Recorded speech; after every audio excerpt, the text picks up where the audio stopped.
स्वास्थ्य विभाग ही क्या, किसी भी विभाग में सुधार नहीं है। न शिक्षा में आप जाइएगा, स्कूलों में बेंच नहीं है, कुर्सी नहीं है, टेबल नहीं है। आप जाइएगा, टीचर्स जो हैं आज भी प्राइमरी के टीचर हाई स्कूल इंटर के बच्चों को पढ़ा रहे हैं। ये कितना बड़ा दुर्भाग्य है ये चीज़। आप तो अब तो बहाली हो रही है हो, अभी तक की मैं बात कर रही हूँ। बहाली हो के जब हो जाएगी तब की बात तब करेंगे, तब आप मुझसे पूछिएगा ना, मैं बड़े अच्छे से उनकी तारीफ करूँगी कि ये लोग बहुत अच्छा काम और उस नक्शे कदम पर चले हैं। जदयू के नक्शे कदम पर चलकर, अभी माननीय मुख्यमंत्री के नक्शे कदम पर चल के उन्होंने सीखा और उनको लगा कि यहीं पर राहत है। हॉस्पिटल में पता, अगर हॉस्पिटल है, हॉस्पिटल में ठीक है, अभी पहले से सुधार है, लेकिन मैं कहूँगी अभी बहुत सुधार की ज़रूरत है। अभी तो उस पर और भी ध्यान देने की ज़रूरत है, तब लगेगा कि सुधार हुआ, वरना वैसे ही है, थोड़ा बहुत बदल कर। आपको क्या लगता है क्या सुधार हुआ है? सारी एम्बुलेंस गाड़ियाँ हैं, सारी बंद पड़ी हुई हैं, ठीक है। सलाम दोस्तों, आप देख रहे हैं हिंदुस्तानी मीडिया के साथ मधुबनी संदेश। अभी हमारे साथ जेडीयू की मशहूर नेत्री मोहतरमा सईदा बानो हैं। दर्शकों को बता दें कि ये जिला पार्षद भी हैं, अभी इनसे हम बात करेंगे। मैम, सबसे पहले आपका स्वागत है। जी, धन्यवाद। आप मैम ये बताएं, आप के चैनल को मेरा बहुत बहुत शुक्रिया कि आप हमसे ये पूछ रहे हैं। मैम एक चीज़ बताएं मुझे कि भारत, इंडिया, इसकी बात करें अगर, तो बेरोज़गारी के लिए मशहूर है। सबसे ज़्यादा बेरोज़गारी इस देश में ही पाया जाता है, जिस देश में हम रहते हैं, आप रहते हैं। चुनाव का वक्त जब आता है तो केंद्र सरकार में बीजेपी की सरकार है, आती है, लुभावन बातें बोलकर वोट लेते हैं, जुमलेबाजी चलता है और फिर वोट लेकर चले जाते हैं। फिर उसको कोई फिक्र नहीं होती है जनता की, आवाम भी उनके बहकावे में आ जाते हैं। इस पर क्या कहना है आपका? देखिए, अक्सर चुनाव के वक्त में पॉलिटिकल पार्टियां इस तरह की बातें करती हैं कि बहुत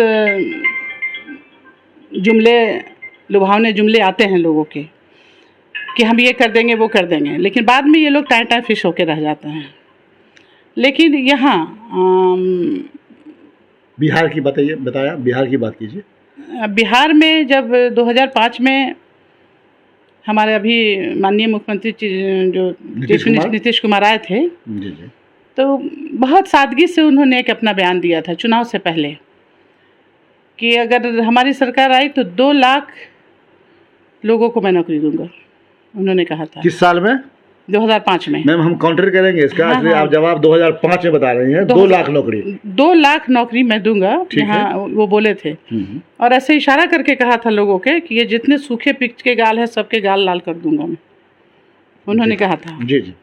तो सबके गाल लाल हो जाएंगे और उसके बाद जिस भी तरीके से, तो मुझे लगता है कि 2 लाख से ज़्यादा नौकरियां उन्होंने दी लोगों को। लेकिन बिहार की बात अगर की जाए तो पिछले 1 साल में जब से नीतीश कुमार का गठबंधन तेजस्वी के साथ चाचा भतीजे की सरकार बनी है, कह सकते हैं। गठबंधन में और भी पार्टी शामिल है, लेकिन चाचा भतीजा मशहूर है। भतीजा ने कहा 10 लाख नौकरी देंगे, 4 लाख पार कर चुके हैं। पिछले दिनों 70,000 शिक्षक भर्ती के लिए फिर उन्होंने वैकेंसी दिया है और 15 दिनों के अंदर में फॉर्म भी भरा, फिलअप होगा, फिर नौकरी आ जाएगी। तो ये बताया कि चाचा से तो भतीजा पार कर गए। क्या लगता है, आरजेडी में बदलाव हुआ है या जो तेजस्वी यादव हैं, युवा हैं, काम करने का जज्बा है? तो इसको तो ये भी कहा जा सकता है ना, कि आज जिनके नेतृत्व में हैं, जैसे चीफ मिनिस्टर नीतीश जी हैं, जी जी, तो आज उनको फॉलो कर रहे हैं वो, तो इस वजह से अब वो नहीं बोलकर ये बोल रहे हैं। उनको फॉलो कर रहे हैं, इससे पहले क्योंकि वो पहले भी फॉलो कर चुके हैं। नीतीश जी पहले भी फॉलो, हमारे मुख्यमंत्री बिहार के जो है वो पहले भी फॉलो कर चुके हैं जी, पहले भी जो कर चुके हैं। तो अब ये देख रहे हैं कि उसके बाद से जो आरजेडी का दुर्गत हुआ था, आप देख लीजिए, आरजेडी का जो दुर्गत हुआ था कि 26 सीट पर ये लोग सिमट के रह गए थे जी।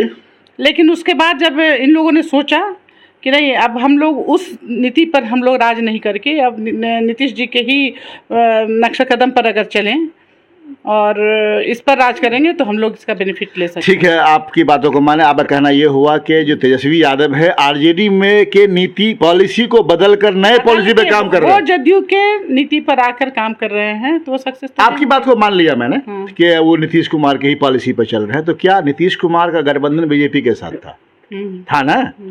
क्या लाख नौकरी दिए थे वो? कहाँ चले गए थे नीतीश कुमार का? पावर खत्म हो गया था क्या? नीतीश जी जब शुरू में आए तो नौकरी दिए नहीं, बहुत लोगों को बरसरे रोजगार बनाया। आप कैसी बात कर रहे हैं? अभी 1 साल पहले, 1 साल देखिए, आप उनके पूरे कार्यकाल को देखिए। पूरे कार्यकाल में तरक्की हुई है, मैं मान रहा हूँ। बिजली दिया, सड़क दिया, शिक्षा दिया, लड़कियों को देखिए उन्होंने क्या नहीं किया। उन्होंने बहुत सारे रोजगार बनाया। एक पंचायत, आप एक पंचायत की बात कीजिए तो हर पंचायत में 50 लोगों को दिया। मैं मान रहा हूँ ना, लेकिन मेरा ये कहना है कि अभी पिछले 1 साल 2 साल जो एनडीए के साथ थे, तो वो क्यों एकदम ये कह सकते कि नहीं, रुक गए थे? उस वक्त उनका एक ही मानना था, है ना, कि बिहार को विशेष राज्य का दर्जा दिया जाए। वो पूरी तरह से उधर लगे हुए थे कि बिहार को विशेष राज्य का दर्जा मिले, और विशेष राज्य का दर्जा जब बिहार को मिल जाएगा तो यहाँ के लोग खुद ब खुद तरक्की करने लगेंगे, ठीक है ना। उनको वो ये चाह रहे थे, तो ये उसमें लगे हुए थे, लेकिन उसमें उनको कामयाबी नहीं मिली, उनके साथ धोखा हुआ।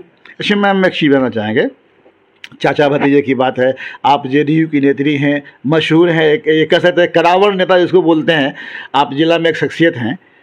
आप तो स्वाभाविक है पार्टी की बात करेंगे, पार्टी लेवल की बात करेंगे। सीएम मटेरियल आज की डेट में आपकी निगाह में कौन है? सीएम मटेरियल, मैं ये नहीं कह रहा हूँ कि सीएम कौन होगा, सीएम मटेरियल कौन लग रहा है? युवा की बात करें अगर तो तेजस्वी सामने में है। देखिए, जब तक नीतीश जी जिंदा है उन्हीं को रहना चाहिए। जब तक हैं, हाँ, जब तक हैं उनको रहना चाहिए। क्या बूढ़े को आराम नहीं करना चाहिए? वो अगर चलेगा दिल्ली तो फिर उन्होंने कहा है ना कि भतीजा बिहार संभालेगा, मैं दिल्ली संभालूंगा। अब तो उनकी बात है, अगर वो चाहेंगे कि उनका भतीजा बिहार संभाले तो उनकी मर्जी है, उसमें हम लोग कुछ नहीं बोलते। एक बात और बोलिए, इसलिए कि तजर्बा आपका बता रहा है मुझे कि आप खुलना नहीं चाह रही हैं। आपको गुण लग रहा है, तेजस्वी के अंदर गुण लग रहा है, ऐसा कुछ बुझा रहा है कि मटेरियल है इसके अंदर? आपको बताया ना मैंने कि उन्होंने सीखा है और उस नक्शे कदम पर चले हैं। जदयू के नक्शे कदम पर चलकर, अभी माननीय मुख्यमंत्री के नक्शे कदम पर चल के उन्होंने सीखा और उनको लगा कि यहीं पर राहत है, इसी रास्ते पर चल के मुझे कामयाबी मिलेगी। मतलब कि आप साफ कह रही हैं कि नीतीश कुमार के नक्शे कदम पर तेजस्वी चलने लगे हैं, कामयाबी उसी में है। कल के उसको कामयाबी भी है तो कल के वो मुख्यमंत्री बन सकते हैं। अच्छा मैम, एक आध सवाल और कर ले आपसे। उप मुख्यमंत्री भी हैं तेजस्वी यादव और साथ में स्वास्थ्य मंत्री भी हैं। लोगों का कहना है कि स्वास्थ्य महकमा जो हेल्थ डिपार्टमेंट है, काफ़ी सुधार आया है। आप किस निगाह से देखते हैं इस चीज़ों को?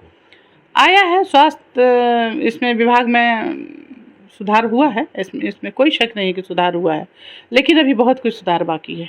बहुत कुछ बाकी है।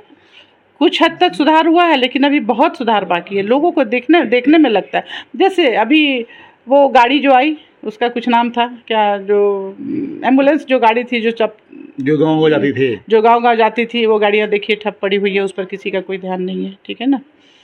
हॉस्पिटल में पता, अगर हॉस्पिटल है, हॉस्पिटल में ठीक है, अभी पहले से सुधार है, लेकिन मैं कहूँगी अभी बहुत सुधार की ज़रूरत है। अभी उस पर और भी ध्यान देने की ज़रूरत है, तब लगेगा कि सुधार हुआ, वरना वैसे ही है, थोड़ा बहुत बदल कर। आपको क्या लगता है क्या सुधार हुआ है? सारी एम्बुलेंस गाड़ियाँ हैं, सारी बंद पड़ी हुई हैं, ठीक है। डॉक्टर नहीं है, डॉक्टर की बहाली तो हो रही है ना, बहाली हो रही है अभी, तो अब हो रही, वही तो बात है कि यही सब तो होना बाकी है। आप बुराई किसकी कर रही है? मतलब कि जदयू की कर रही हैं, आरजेडी की कर रही हैं? नहीं, मैं किसी की बुराई नहीं कर रही हूँ, किसी की बुराई नहीं कर रही, लेकिन कमी तो बता रहे हैं कि अभी बहुत सुधार बाकी है। सुझाव दे रही हैं आप? अभी बहुत सुधार है, बाकी है, बहुत सुधार बाकी है। अभी लोगों को, हम लोग जनता के बीच रहते हैं, हम लोग पंचायत के प्रतिनिधि हैं, हम लोग जनता के बीच में हैं। और स्वास्थ्य विभाग ही क्या है, किसी भी विभाग में सुधार नहीं है। न शिक्षा में आप जाइएगा, स्कूलों में बेंच नहीं है, कुर्सी नहीं है, टेबल नहीं है। आप जाइएगा, टीचर्स जो हैं, आज भी प्राइमरी के टीचर हाई स्कूल इंटर के बच्चों को पढ़ा रहे हैं।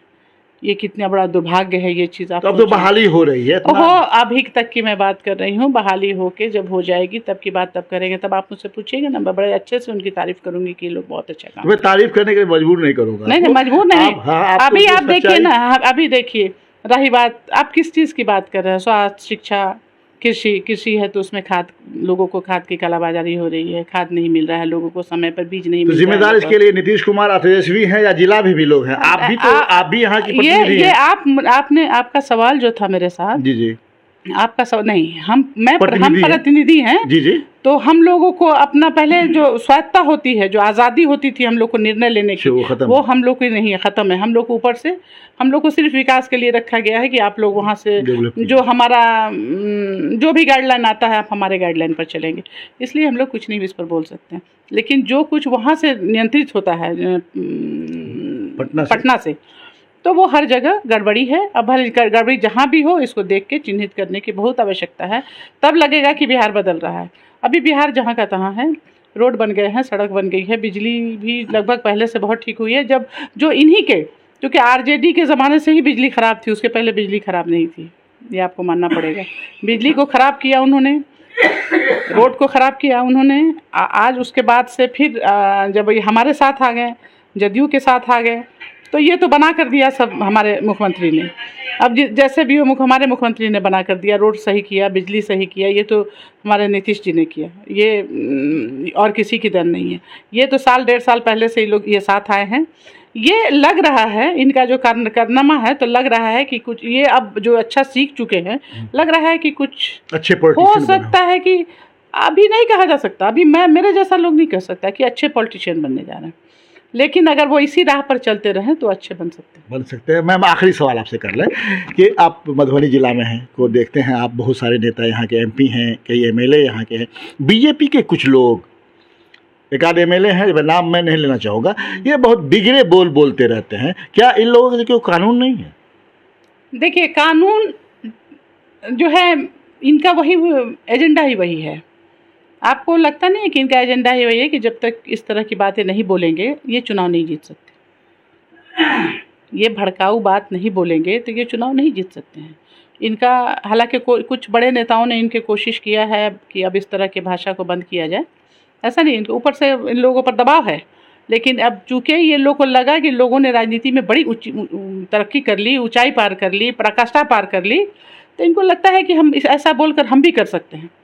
लेकिन ज़माना बदल रहा है, लोग समझदार हो रहे हैं। चलते चलते आखिरी बात, 2024 में क्या होगा?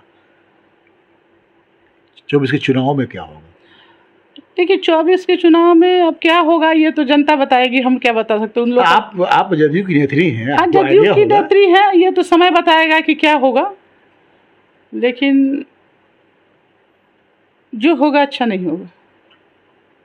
जो होगा अच्छा नहीं होगा, मतलब इशारा आपका है कि अगर बीजेपी को, अगर आपकी पार्टी अगर नहीं जीतती है, आपकी गठबंधन अगर नहीं कामयाब होती है तो अच्छा नहीं होगा, यही कहना चाह रहे हैं? अगर इस तरह का नहीं, इस तरह का कुछ नहीं कहना चाह रहा है, लेकिन मुझे लग रहा है जैसा कि जो होगा अच्छा नहीं होने वाला है। मुझे नहीं लगता, मुझे जैसा कि अभी हम लोग ज़मीन पर रहते हैं ना, ज़मीन पर रहते हैं, लोगों की बात करते हैं, जो होने वाला है बहुत अच्छा नहीं, लेकिन कुछ न कुछ बदलाव होगा। मैं सोच रही हूँ कुछ न कुछ बदलाव होगा।